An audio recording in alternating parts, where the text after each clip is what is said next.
Thank you, Nicola. Well, good afternoon, colleagues. I'm pleased to be delivering my 7th AGM report, the first in 2012. I came just a few weeks after I'd taken up post, and I have now been in post for 6 years and counting. Penny, in yesterday's debate about the potential election of a General Secretary, spoke of the General Secretary being appointed for life, and I wasn't sure if she was making an observation or pronouncing a sentence. I do hope there will be some life beyond my tenure as General Secretary, and we'll find out in a couple of years' time. I'd like to cover 3 areas in this year's report, colleagues. Organisational matters in terms of what the Institute is doing, the educational reform agenda that the Scottish Government is considering, and to finish with the pay campaign, which has clearly been running for the last years. In terms of organisation, I set out quite clearly in 2012 an ambition to re-engage the membership in the activities of the Union and to seek to develop new layers of activism amongst our members. And I think we have made good progress in this regard. Of the 139 council delegates who participated in my election as General Secretary, only 43 remain on our ruling council. So nearly 2/3 of the executive over a period of just over 5 years have been refreshed. We have a new layer of activists on our ruling body who are fresh to the fray, or relatively fresh to the fray. They're not all young, exciting activists. One of them is Mick Dolan, and he's actually older than me, so although he's a newbie, he has had some experience. But I think the fact that our council has had this rapid turnover in the period is an indication that it's a healthy renewal in our activist base, and it's reflected also, I think, in the leadership of our local associations and indeed in our school reps. We have welcomed new delegates to AGM every year, and again this year we have 58 first-time delegates to AGM, and I think a special welcome to them, and we hope that they take part in the debates and approach the microphone. So you are indeed very welcome, colleagues.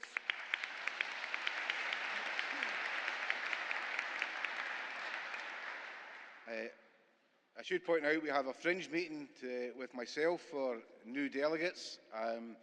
Other fringes are available, but the best sandwiches will be at the General Secretary's fringe meeting, so please come along. Last year we had just completed the appointment of our 4th organiser, Ailey Pirelli, who was a delegate last year and moving into post shortly thereafter. We have just appointed our 5th organiser, Suki Sangha, who has started work a few weeks ago. And we now have 5 organisers appointed over the last 4 years. I think the organisers as a team will show the real value in terms of the building of the pay campaign, acting as a catalyst for member engagement. But the commitment to these new organisers' posts is part of a broader commitment to the idea of the EIS being an organising trade union. And that is not primarily about having staffing. The staffing is a means to an end. It's about members being involved and active in the day-to-day activities of our union. And I think that ambition, which we have discussed over the last few years, has to remain central if we are to take forward the campaigns that we wish to do. It's not just about being a member-led trade union. We have to be a trade union where members are engaged on a daily basis in relation to all of our work, and that's the agenda. And the backbone of that engagement remains our network of school reps and branch reps. And I again want to express on behalf of AGM our thanks to the thousands of school reps and branch reps across the country who are the EIS to the members in their schools and colleges and universities. Our membership has grown by nearly 1,200 in the last year, 1,199 to be exact, but I just rounded it up to make it easier to understand. But the school reps and the branch reps have been the key to that recruitment, because those are the people who are going into the staff room and saying to new probationers, have you joined the union yet? To those who have transferred from other schools, are you an EIS member? Engaging people in the life of the EIS. So a very big thanks to our school and branch reps. And we had our first National Reps Conference this year. It was highly successful, and we will be building on that as we move forward. So from AGM and from myself, a big thank you to our school reps.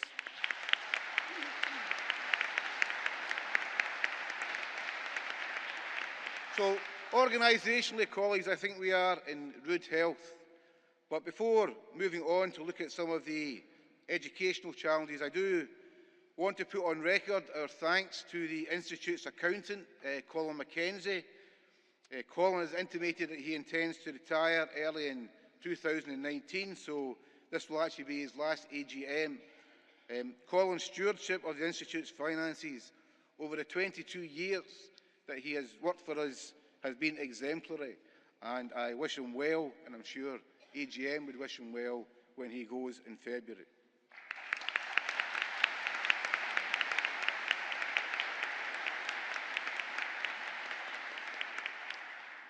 Colleagues, this time last year we were at the start of consultations on Scottish Government's governance review, and we are now a few weeks away from the publication of what feels like yet another education bill. We've been clear in our discussions with Scottish Government that we are not convinced that legislation is required or indeed the way forward in terms of some of the ambitions of the reform programme.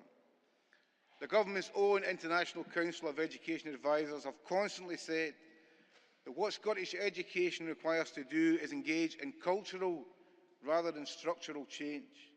And I think Scottish Government should ruminate on that advice. We've been clear in all our submissions to Scottish Government that what matters in the grand scheme of things is what happens in the classroom. That's where teaching and learning takes place. It's where socialisation takes place. It's where personal growth is encouraged, where relationships are formed. The classroom and the classroom alone is the crucible of our school system. And it's what you as teachers do that makes the difference in young people's lives. And another set of paper reforms, particularly those which aren't supported by teachers, will simply be doomed to failure if they have no impact on classroom practice. So we say very clearly to Scottish Government, to Nicola Sturgeon and to John Swinney, that legislative change that fails to impact on teaching and learning is simply playing politics. And frankly, and we say this to all the political parties and the political leaders at every level of government, from Scottish Government through to the local authorities, we are tired as an education service of being a political football. The results of our recent health and well-being survey say it all. Teachers are scunnered. 58% of teachers wouldn't recommend teaching as a profession. That's a figure that has grown from 44% 5 years ago when we first did this survey to 58% now. Now, I personally would recommend teaching as a profession. I think it is a wonderful job.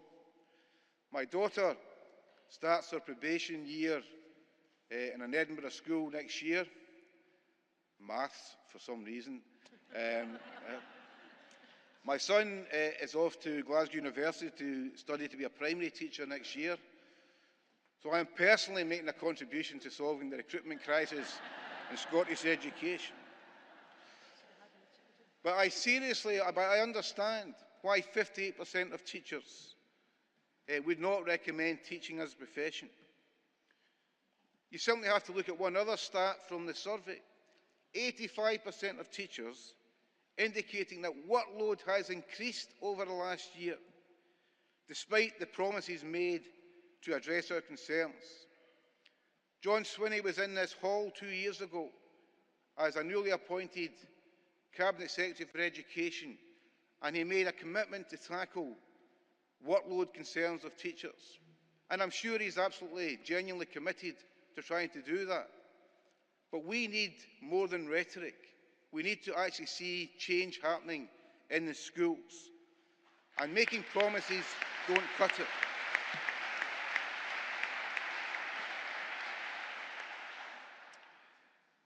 Mr. Swinney and myself attended earlier this year a conference called the International Summit on the Teaching Profession, and there's a report in the SEJ. It's a very interesting conference because it's 50% teacher trade unions and 50% government agencies and OECD. And one of the themes of this year's conference was teachers' well-being. And it's well worth looking out the OECD background report to the conference, because the OECD was highlighting the fact that teacher well-being is a prerequisite for student well-being in our schools. And it made a very clear link between not the health and well-being of pupils, but the high levels of teacher self-efficacy, self-esteem, linked to improved academic outcomes for students. And it stated very explicitly that the PISA data, which is much more than simply the test results, clearly evidences the fact that successful education systems are those systems where society values teachers. Where society values teachers. I think we should turn that into a slogan, colleagues. If we want to improve the education system, then you have to value teachers. And Scottish Government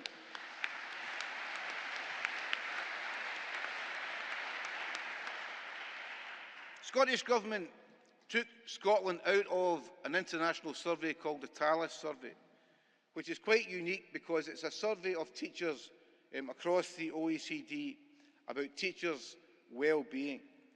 And they have resisted our request to re-enter that. But that focus on teachers' well-being that TALIS provides is critical to the idea of, if we want to deliver on pupils' health and well-being, and certainly as a society where poverty is increasing, and we've already heard in the debates about the negative impact of that poverty gap in relation to children's lives, then if we wish to deliver on pupils' health and well-being, we need to also focus on teachers' health and well-being. We know that a teacher's working conditions are a young person's learning conditions. And if teachers are overworked and overstressed, that's not an environment conducive to active learning. And the Scottish Government thinks that our health and well-being survey, which we published this week, is too bleak a picture, then let's make the invitation to John Swinney to quite happily co-construct a health and well-being survey for all Scottish teachers and lecturers, to give us the basis and the evidence for intervening, because we know that Scotland's teachers are overworked and understressed. Overworked and understressed, I wish we were. Overworked and overstressed. But our employers, our Scottish Government and our employers cause that, need to take more cognizance of that fact and seek to address it. The bottom line in all of this is teachers need control over their working lives as professionals, and not to be controlled by bureaucratic line management practices from the last century.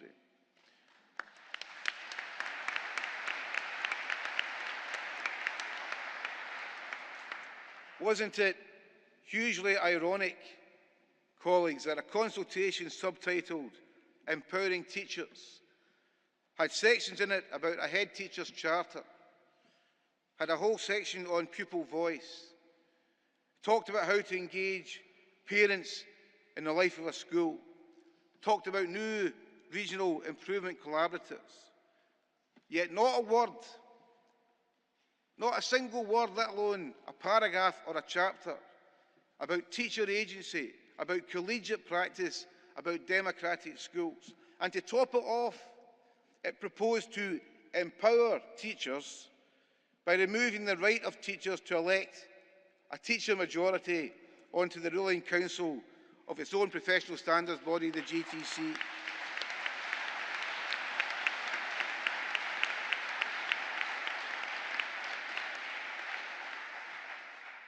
Seeking to replace the GTC governing body with a government-appointed board of a new Education Workforce Council. It's not acceptable, Mr Swinney, and we will be bitterly disappointed if the ill-conceived proposal of the Education Workforce Council finds its way into the draft bill, and if it does, we will continue to oppose it. Hands off our GTCS.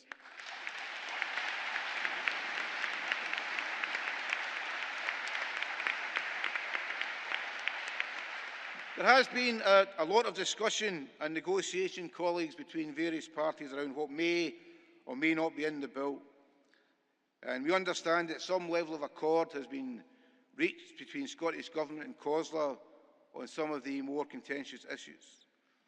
Let's hope when the bill is published that we can add to that accord. But our red lines have been set out clearly, and Des reiterated some of them this morning. We're not having SNCT and LNCTs sidelined in any way whatsoever. We're not having head teachers turned into HR managers. We're not having another layer of management bureaucracy created through the regional improvement collaboratives. And our message is clear. We are the third leg of a tripod, Mr Swinney, and without us, the structure topples over. It was interesting in the ISTP report I referenced earlier. Andreas Schleicher, who is the head of education at the OECD, commented very specifically that most of the countries with the strongest student performance also have the strongest teacher trade unions working constructively with policymakers. And we are happy to engage in a constructive dialogue. But frankly, it needs a bit less hubris from those with power, from Scottish Government, from Education Scotland, from COSLA, from the SQA, and a greater willingness from them to listen to our collective experience and knowledge as practitioners and to act upon it. Frankly, looking back, if we had been listened to a bit more in the past, we could have avoided, for example, the rushed timetable around the new qualifications, which has been at the heart of the senior phase turmoil of the past few years. And the senior phase isn't out of the woods yet. A number of the concerns expressed this morning around the qualifications are absolutely justified, because we have not moved to a qualification system that is about deeper learning and breadth. We have actually moved to a narrower system than that which we had before, and that needs to be remedied. If we had been listened to, then we wouldn't have seen the short-sighted ending of the Chartered Teacher Programme, with the consequent stifling of career routes. We would have avoided the introduction of faculties, with the loss of subject leadership being produced across the country. And frankly, we would have avoided the failure that has been Education Scotland for the past 4 or 5 years of its existence. And we wouldn't be testing 5-year-olds. We'd be engaging them in meaningful, rich learning through play.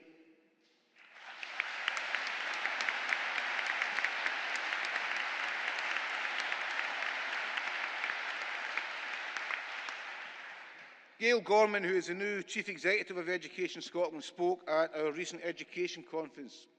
And I think it was fair to say that she was well received. She outlined a new way of working for Education Scotland, talking about seeking to offer more direct support to schools and through the Regional Improvement Collaboratives enhanced CPD opportunities. And we are happy to engage with that agenda. We support the notion of leading from the middle. We support the notion of leading from the classroom. But we are a little wary and a little sceptical, and that's a stance born out of bitter experience. But the fact, as Susan referenced yesterday, that we have 200 members turning out on a Saturday to listen to a world-renowned expert like Pazzi Salzberg, that we had an oversubscribed professional learning conference with Carol Campbell, is an indication that the EIS, as well as being concerned around pay and conditions, is deeply, deeply interested in pedagogical progress and how we deliver education to our pupils. So we are happy to engage in a partnership approach around professional learning, but it must be equal partners. And we would welcome, Mr. Swinney, a period of calm where schools and teachers can focus on what's actually important, and that is teaching and learning in our classrooms.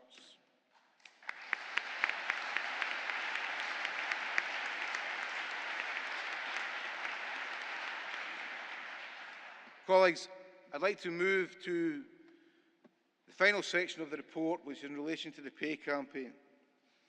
So there's a major debate and discussion this afternoon, and I don't want to cross into the territory of the motions. That's for you as delegates to debate. But in relation to our pay campaign, I'd like to begin by paraphrasing the late, great Dale Winton. We are in it to win it, colleagues.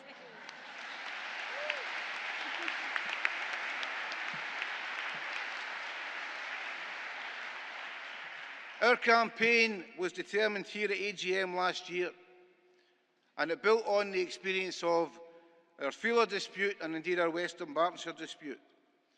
And we recognised quite soberly last year that we had to build support in a very practical and thorough fashion amongst our members. I think we have been successful in trying to get our message out to the public.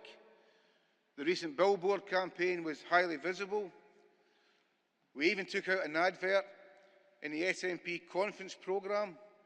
The SNP conference being on this weekend, and we managed to get quite a good product placement in relation to that programme.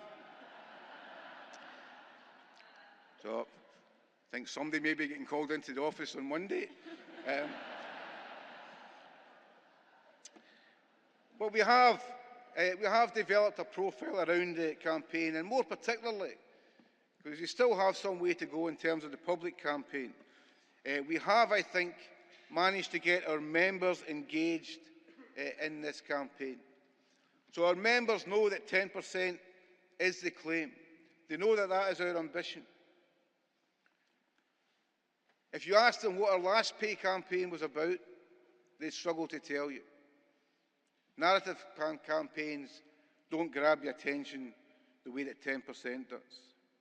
And in truth, our previous pay campaigns reflect the fact that for the last decade, trade unions have been on the back foot in relation to pay. On the back of austerity, trade unions have actually focused on trying to preserve jobs.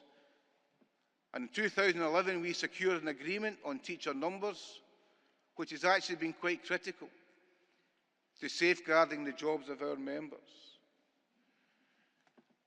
You'll hear the figure being used that there are between 3,000 and 4,000 fewer teachers now than when the SNP came to power in the last decade. And that's true. Most of those jobs were lost by local authorities reducing their teacher numbers in the first 3 years of austerity. In 2011, we secured an agreement that stemmed the job losses that were occurring. And by and large, that agreement has stood us in good stead over the last few years.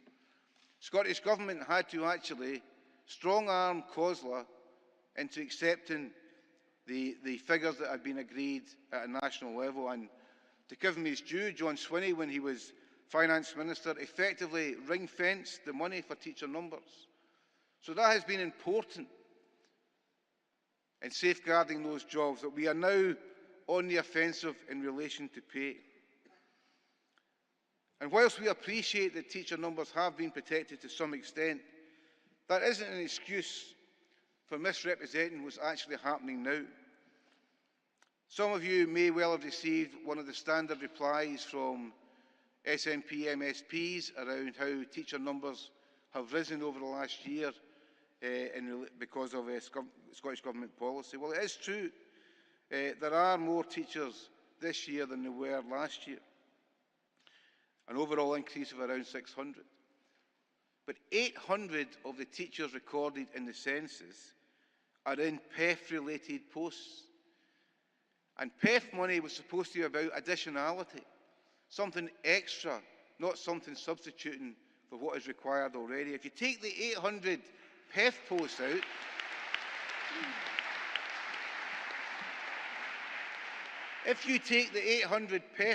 out, then teacher numbers have actually slightly gone down, whilst pupil roles are actually increasing, which is why the pupil-teacher ratio has stood still. So we welcome the additional jobs, but we reject the smoke and mirrors around the idea that things are getting markedly better. The demographic reality is we need more teachers just to stand still, which leads us to the recruitment and retention challenge, which is at the heart of our 10 for 10 pay campaign. As the President mentioned yesterday, we have failed this year to fill the vacant places on ITE courses.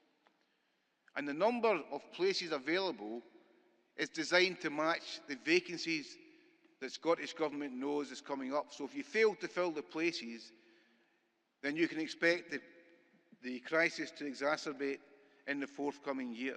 And not just in STEM subjects, but also in areas such as HE, and even, and this I think is the first time I have seen it recorded, even for English courses, we have failed to fill the vacancies available in our colleges.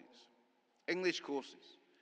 There used to be a queue round the block of people with English degrees wanting to become teachers, because what else are you going to do with an English degree other than teach? So if we can't fill the vacancies for English, then there is a challenge. And why can't we fill them? Because graduates can earn more in less stressful jobs with better career progression opportunities. And that isn't campaign rhetoric, that's a hard, cold fact.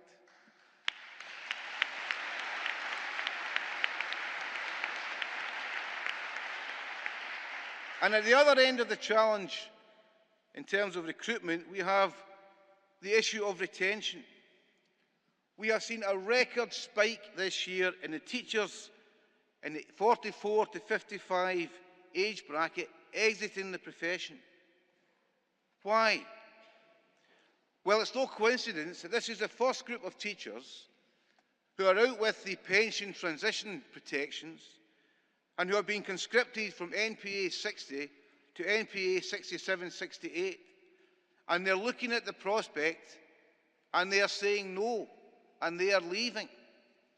So whether it's about recruitment or retention, if Scottish Government doesn't face up to it, and our pay campaign is predicated on facing up to that particular challenge, we will read more stories about undergraduates being pulled in to support maths classes, or letters being sent home to parents asking for help in staffing our classrooms. And let's make the point to Scottish Government and to COSLA.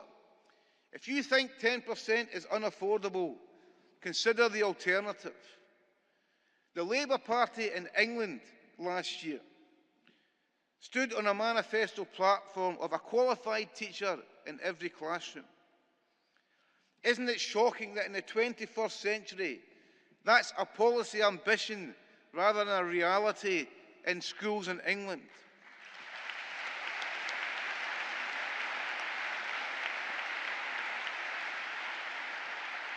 But that's the consequence of the recruitment crisis they have south of the border. And we heard Kerry Tunks from the NEU, NUT section explain that graphically to us yesterday. If we don't want to face that in Scotland, the answer is simple. Begin to value teachers. You know, 10% would only take Scottish teachers up to the average teacher salary in the OECD. Not even to the top or near the top, to the average OECD teacher salary. Scottish Government loves the OECD. Let's invite them to love us also.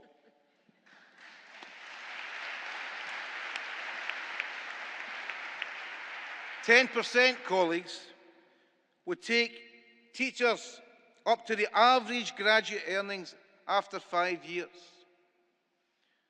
But for other graduates, after 5 years, they are at the start of their promotion ladder, whereas the majority of teachers, after 5 years, are at the top of the main grade and remain there for their entire career. And as we heard this morning, 10% would take the top of the main grade scale to parity with FE lecturers. And I know that FILA wouldn't mind us utilising their slogan of equal pay for equal work. It took, however, and let's remind ourselves of this, it took 6 days of strike action for FILA to win its dispute. So we need to keep building the campaign and building the pressure. It's not enough, colleagues, to have the arguments, because we have the arguments. It's not enough to have the moral high ground, because we occupy that already. It's not enough to have sympathetic noises off, welcome though that support is. I am convinced the Scottish Government will only consider our claim if they believe our threat of strike action is a real one.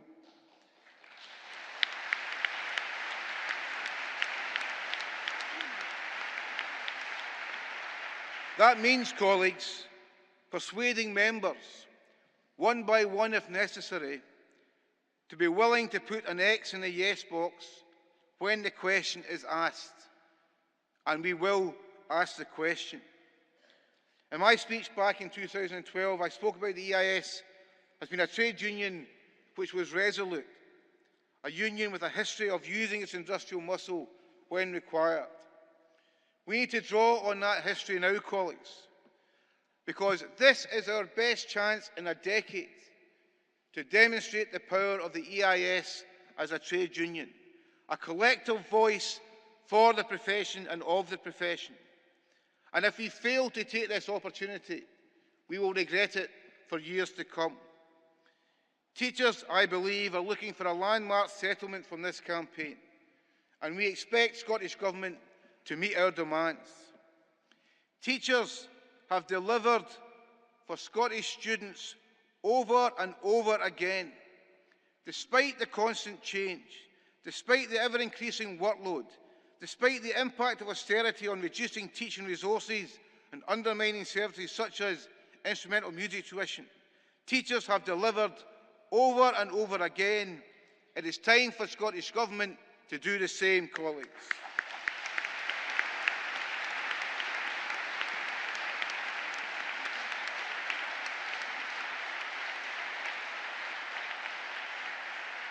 If you value education, Mr. Swinney, then show that you value teachers as well. Colleagues, we cannot afford to lose this fight. So let us renew our efforts and our focus to deliver victory that Scottish teachers desire and most certainly deserve. In it, to win it, colleagues, solidarity.